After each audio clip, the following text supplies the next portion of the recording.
കാലായി കണ്ടിട്ട്. Video sorry ട്ടാ, 3-4 ആർട്ടിസ്റ്റുകളെ ഞാൻ പുറത്തുനിന്ന് വിളിച്ചു. അതുകൊണ്ടാ ബുദ്ധിമുട്ട്, ക്ഷമിക്കണം. ഒരു കുഴപ്പമില്ല. എത്രയുണ്ട്?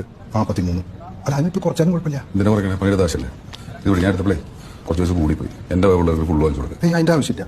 അവിടെ നിന്ന് മേടിച്ചാ അവരൊന്നുള്ളൂ. കണ്ട കുഴപ്പമാണ്. ഇത് വന്നേ. വൈകിട്ട് പീഡ അടയ്ക്കുന്ന മുമ്പ് ഈ കാശ് കൊടുത്തു വിട്ടേക്കണം. കേട്ടാ താനാരെന്നല്ലേ? ഞാൻ ആരാന്നെന്നു ഇവർ പറഞ്ഞു തരും. ഇതൊക്കെ അറിഞ്ഞിട്ട് നീ ചെയ്താൽ മതി. മനസ്സിലായോ?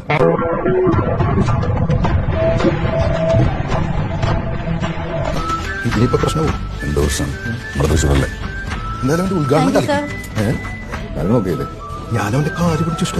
എന്ത് കാര്യത്തിൽ അപ്പൊ വിളിക്കണ്ടേ? ഞാൻ എന്റെ കയ്യിൽ നിന്ന് കാശ് പോയി വിചാരിച്ചേട്ടാ. നമ്മളെ തൃശ്ശൂർക്കാരല്ലേ, മര്യാദ വേണ്ടേ? ചേട്ടൻ ഒന്ന് കൂടണ്ടേ? നിനക്ക് അതിന് കൂടെ എവിടെ സമീപിച്ചേ? അല്ലാതെ അവിടേക്ക് ഫാമിലി ആയിട്ട് ഞങ്ങള് ഭാര്യമാരായിട്ടൊന്ന് ഗുരുവായൂർ തൊഴാൻ പോകണം. ഓ അതെ, ഞാനെന്നാ പിള്ളേരെ ഒന്ന് സെറ്റ് ചെയ്തിട്ട് വരാം. ഇരട്ടാ സോറിട്ടാ. കുഴപ്പമില്ല. ഓക്കെ, അപ്പോഴേ നമുക്കൊന്ന് കൂടണം. ശരിയേട്ടാ. ആയിക്കോട്ടെ.